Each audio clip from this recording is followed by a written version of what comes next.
Wie een boutmaf idee in Venlo uitgroeide tot het allergrootste vastelovens-evenement van de provincie. Dit is een kwart-uur boetezitting. Ja, dan stappen ze in Maastricht in de bus en dan gaan ze de A2 op en dan bus ze zoeken bij Venlo. Uit Maastricht, ze hebben veel fans. Hij is super!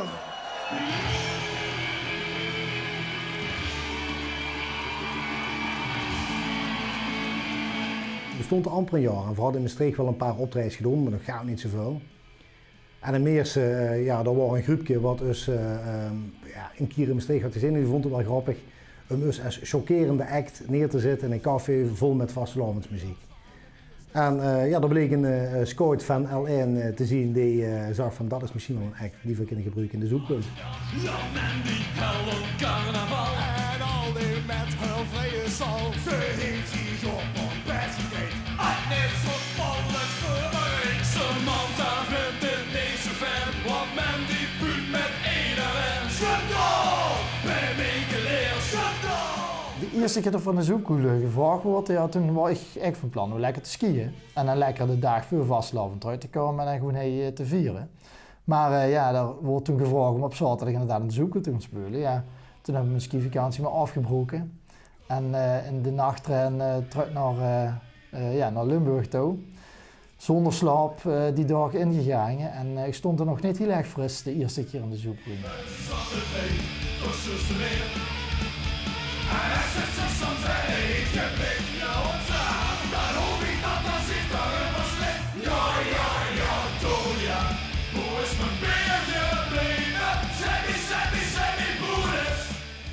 Nou, in eerste instantie wordt het in Maastricht bedoeld voor een stukje dialectmuziek terug te krijgen in de vastelovensfeer bij jongeren. Want we merkten inderdaad tot jongeren aan het afvlakken waren, tot er steeds meer invloeden van alleen maar top 40 muziek met vasteloventuren waren. Of house muziek. Of house muziek. En dat vond ik wel jammer. Vooral als je gaat van de kinderen ook dat soort muziek brengen. Met de touch en de feel van dialect en ook voor jongeren gericht met vastelovend.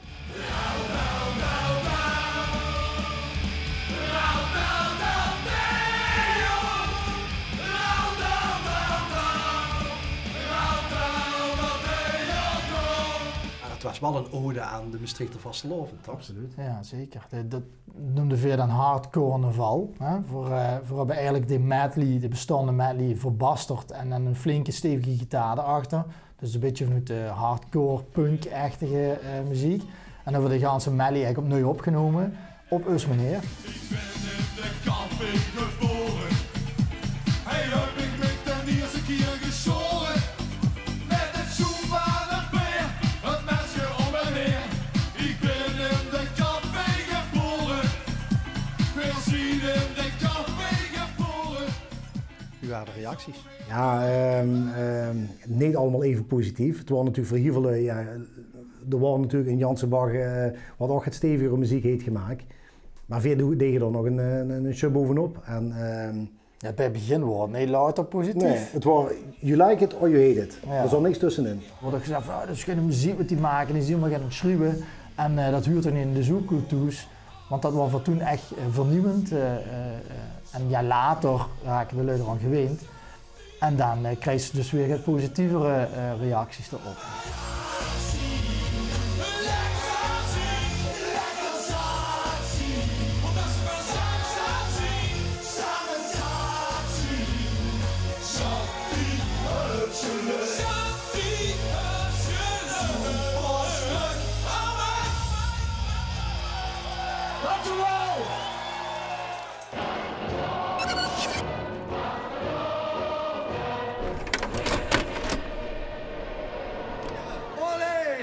Vrijbuiter, Ben Verdelle. Ja, ik vind dat een happening op zich. Dat kan ook niet meer ontkennen. Er komen zoveel gemeentes uit heel Limburg komen daar bij. Het is niet de ene groep, als ik een Blierg op heb, zie je heel veel Bliergse mensen. In Venlo is dat in het Venlo's, maar daar komt iedereen bij. Daar komt Brabant, daar komt Sittard, daar komt Maastricht. Neem het maar op en dat vind ik het leuke ervan. Pien, dudeltje, niet stubel, is je gitaar. In prima bella donna signorita. Ik speel van de alleen in serenata. Op Loer TV, in de pyjama. De best gewend dat ze deinen, meestal in het walsen, of dansen heel veel. En dan mag ze steeds in een bepaalde mond, maar met doen wielie weer de bewegingen heel anders. Dan krijg je toch een beetje in een Braziliaanse sfeer. En dat zie je dan ook. Heel veel hebben er ook een tamboerijns bezig. Ja, en dat zit er een houten optie in een tamboerijn. En het begint meestal van gelukkig heb ik hem meegenomen, Minomo, Brazilië. En dan werd dit er eindelijk wat over gegeven.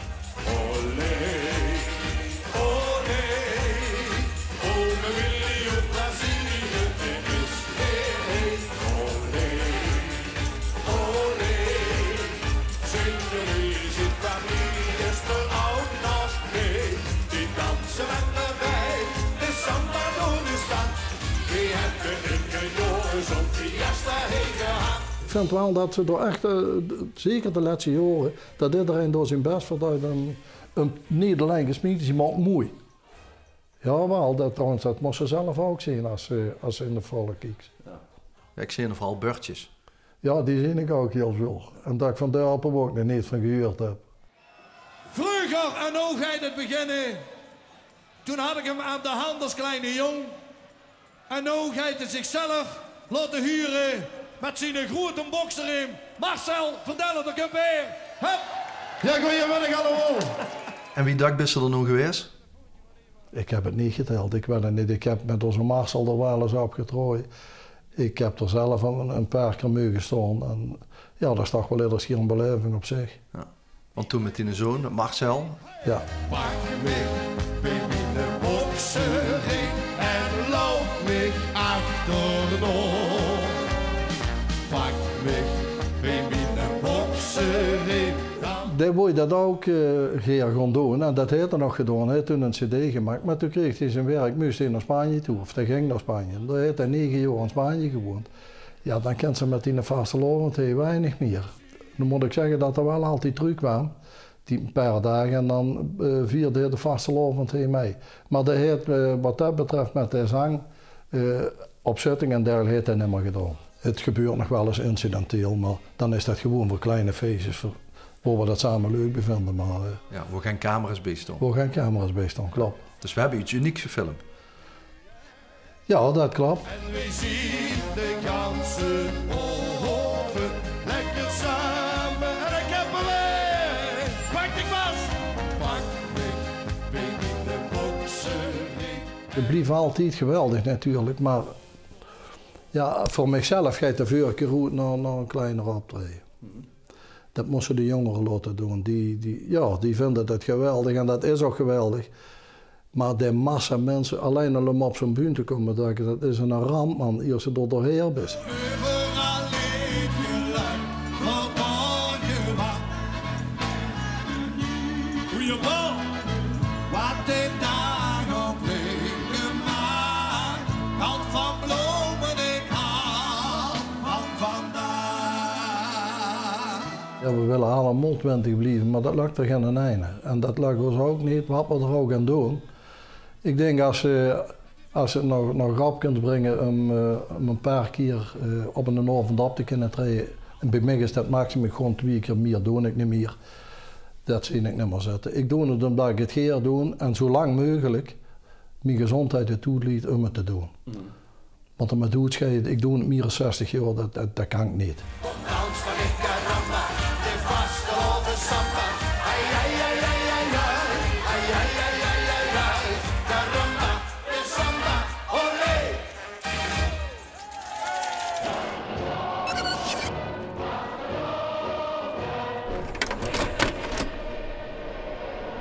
De boetegewone boetezitting had deze keer ook een unicum. Nina, een 15-jarige zangeres, maakt haar debuut voor een kolkende zoepkoel.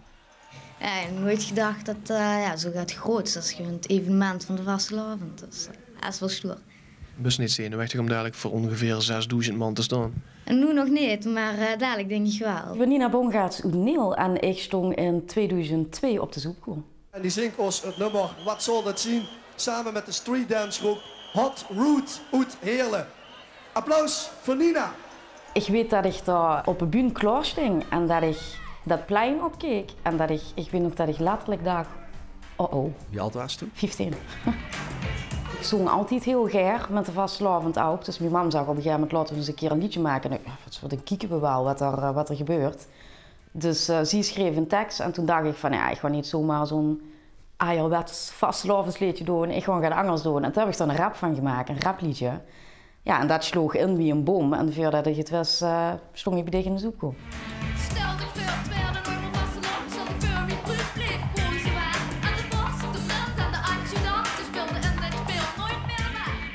Laat ik het zo zeggen, ik denk een klein bruin meisje met een rap in het plat, dat hoort een primeur.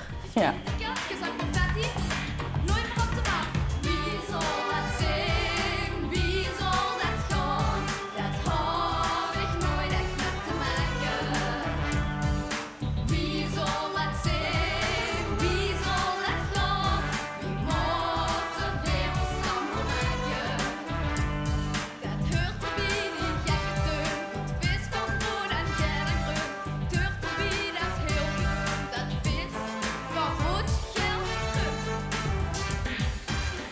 En dan loopt ze die bühne op en dan is eigenlijk het enige wat ik me nog kan herinneren is dat ik dacht, ik moet het wel goed doen. Ik moet wel lachen en het moet leuk zijn en de mensen moeten ook zien dat ik het leuk vind. En volgens mij is me dat geluk, want als ik het terug zie dan denk ik, ja, ik vond het wel echt leuk. Stel dich voor, geen boer op voetspaar. Stel dich voor, geen oven in het bloed en de blazers.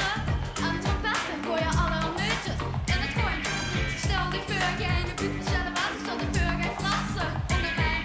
Nummer lachen, dansen, springen en lopen in een rondje. Ik kan me van dat dag herinneren dat ik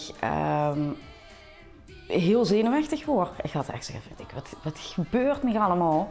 Maar het was echt een hele schone dag en ik kwam ze daar aan bij u. En ja, allemaal die artiesten die ik kost vroeger van de televisie, die stonden daar en iedereen ging met ik op een foto en iedereen oh wat leuk. En ja, dat was echt, dat was bijna een magische dag. Dat was heel, heel speciaal.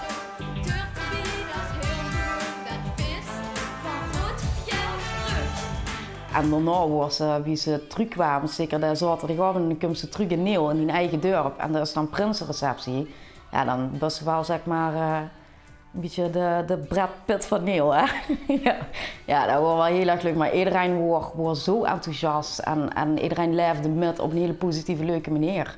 Dus ja, dat is echt, ik gooi het iedereen aan.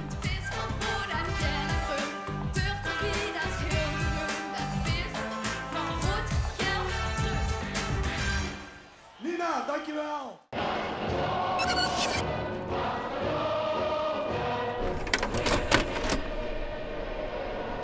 Kniebog in de Erm, de editie 2018. Gans Amerika. Rowan Hezen met Venlo. Rowan Hezen vorig jaar als topact. Ja, mijn hart ging open. Ik had ze al jaren eerder verwacht. Dat vond ik hartstikke geweldig. Rowan Hezen is natuurlijk een geweldige band. Ik ga er normaal gesproken, als ze in een theater zijn, ga ik naar een theatervoorstelling van haar. En dan geniet ik van de eerste tot de laatste minuut. Maar ik zal niet aan de tent gaan dat gebeuren, dat hoeft voor mij niet. Maar wie ze in een zoek klopt, hoor je dat deze er ook weer op een heel leuke, rustige manier. En daar hou ik van. Ja. Ik ken dich en dich kent mich. Het is toch wel toevallig wat ze is. Nee, dan toch, wie jij het nog? Wat is het toch het ganse jaar geweest? Zeg, hey, wat zullen ze ervan denken?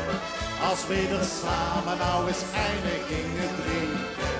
Dat was echt die pluim op de kers op de taart van de theatertour. Want de dag ervoor zaten we nog in Bussum. Dat was de laatste. En dan sloot ze eigenlijk af op zo'n mensenmassa, op zo'n plein. Ja, dat vonden we allemaal stuk voor stuk echt gewoon geweldig. En ja, het was ook dat we ons ook weer verkleed hebben allemaal. Dat moesten we ook allemaal kijken. Zo, oh ja, ben ik zo verkleed. Ja, dat bracht ook iets teweeg binnen het bandje. Dat was wel heel erg leuk.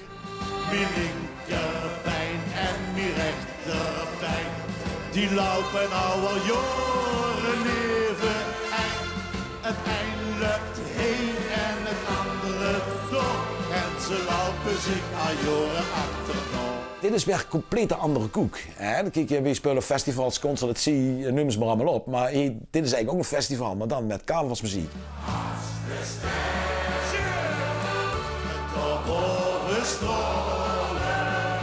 Ja, hoe ze het of wend of keers, carnavalsmuziek is die toch bij de Limburgers tamelijk kort bij. Dus dan komt er weer iets extra's los, een extra gevoel. En dat is ook wel een klein beetje, daar raak ze ook wel een beetje zenuwachtig van op ieder geval manier. Ja? Ja, dat vond ik wel. Absoluut. Grappig om te huren. Ja, maar dat is ook muziek, hè. Dus dat maakt het muziek maken ook zo mooi. Was ik maar een weemoedig toeschreven.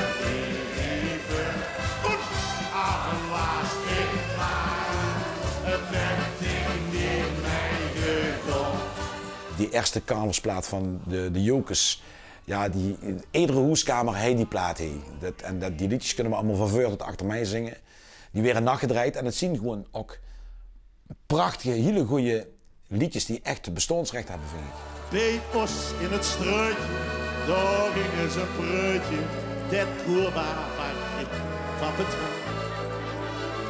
Ging trouwen met Doris, die 70 Joris. En Nemes, die snapt er wat van. Dat duidde met vuur, joh. Dat lied aan het lintenweer.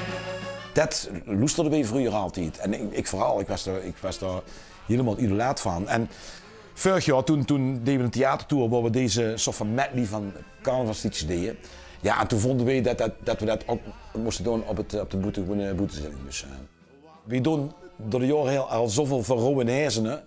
Nou was het juist heel mooi om dat juist proberen om het origineel aan te raken. Wat natuurlijk niet ganz ken, maar wel het na te streven dat we het zo goed mogelijk naspelen. Dat duidde met vuur, jongen. Dat lied aan het lente. Ziel, want al wat jong is, dat vriend zo gek. Het is ook wel een tumult, hè. Er gebeurt zoveel in zo'n korte tijd. En dan weet ze net, soms niet zeker of alles wel goed uit de verf komt zoals ze zou willen hebben. Weet je wel. Maar dat huurt ook een beetje bij carnaval. Je kunt niet soundchecken of niet echt goed natuurlijk. Hè, Nee, dus de plaatsen allemaal. Ja, dat zien aan zoveel facetten gebonden dat het soms wel problematisch is, maar dat huurt er ook bij. Zijn er nog bandjes blijven hangen?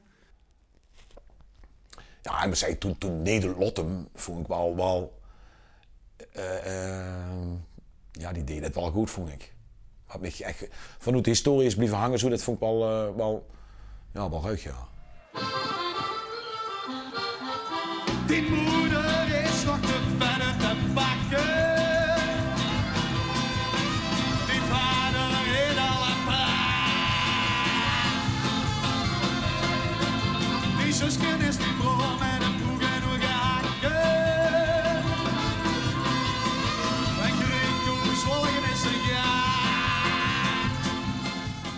Ik weet gaarne welk jaar het was, maar ik heb een keer met die jongen meegespeeld.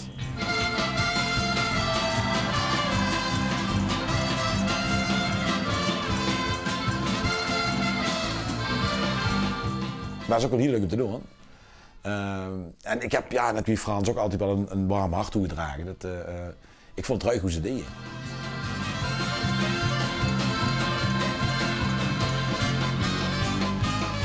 Was er een Mexicaanse naag en de Mexicaanse eten? Tram!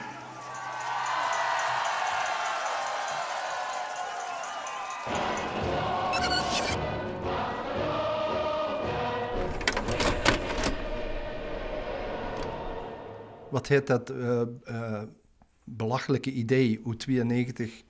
Ja, wat heeft dat opgeleverd? Heel veel uren televisie.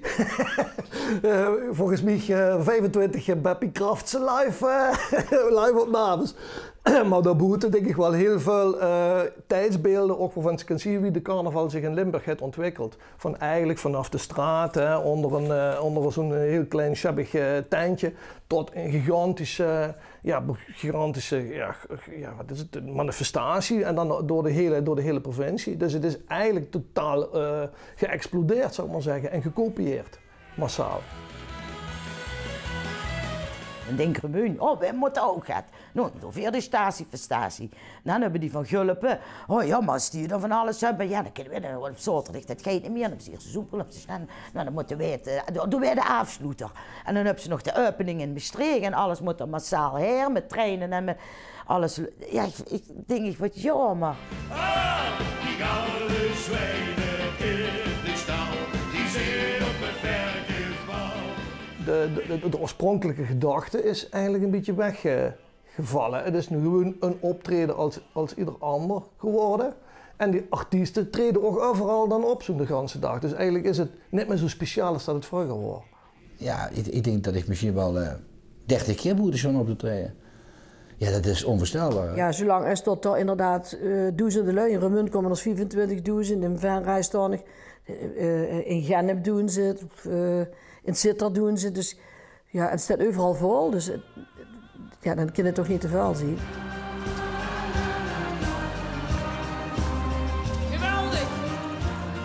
Kennelijk is dat toch een behoefte waar carnavalsvierend Limburg op dit moment ja, aan mee wil doen. Het wordt er allemaal niet. Het is gekomen. Het heeft ervoor gezorgd dat met name de jeugd zich toch weer verbonden is gaan voelen met de vastelavond. Die houden een doel en die trokken uit hun dorpen weliswaar weg.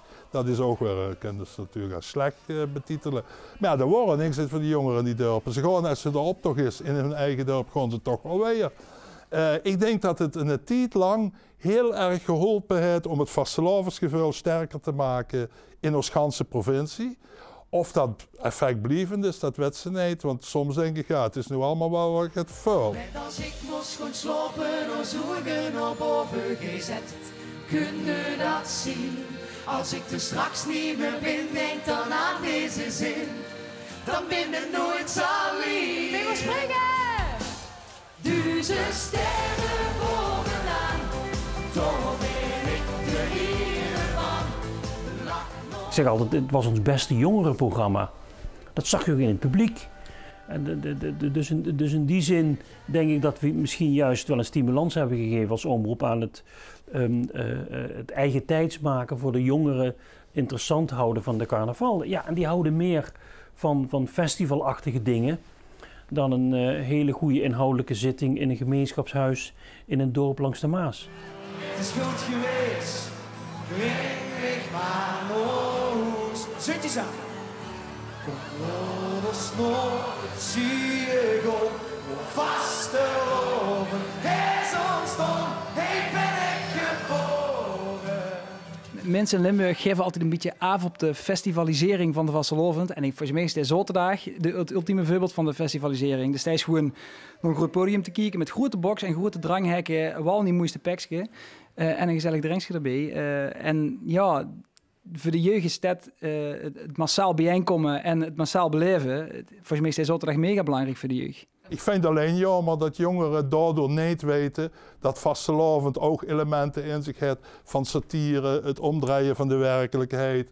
Dat ze op een hele andere manier het belang van de taal, de verbroedering, het gelijk zijn van alle lui, dat soort aspecten daardoor gaat verdwijnt. Ik vind dat zelf niet zo erg als de ouderwetse vastelovend maar ook tot neven blijft bestaan met de kleine Joekskapel of het kleine portiek optreden van een cabaretgroepje. Als dat in combinatie kan met gewoon dampende gitaren en nu allemaal zitten en dan op een stoon, het is wel echt het festivalsfeertje, ja dan blijft de vastelovend nog wel 1000 jaar bestaan.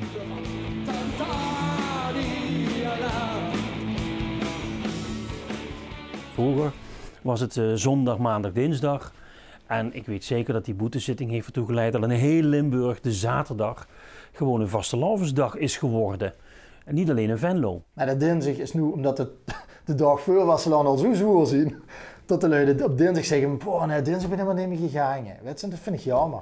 Dinsdag is echt een vastelavondsdag. De zoekkoel huurt de aftrap te zien van de 3 dagen en nu niet het einde te zien van de dag ervoor, zeg maar. Ja. Ik denk dat ze wel allemaal proberen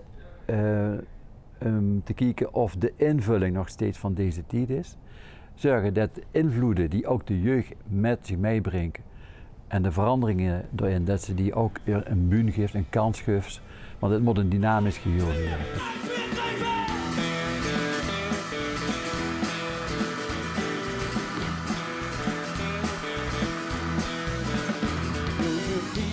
tegen mij, jong ik ben op die BD. Maar nee, ik zie hem niet.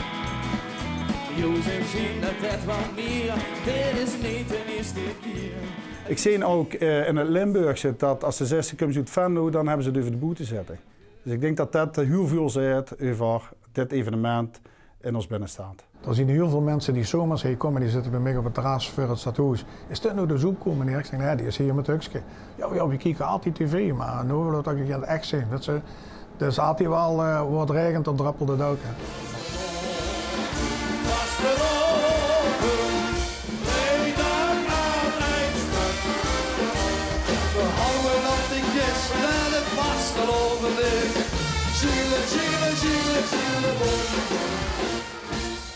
Wat ik ook zo leuk erbij vind is dat het woord boetezitting, dat bestond niet. Iedereen noemt dat maar spreekt dat uit. Maar je moet je goed realiseren, dat is echt bedacht, dat woord, voor dit evenement. Dat vind ik fantastisch hoe we een woord hebben toegevoegd aan de streektaal als het ware.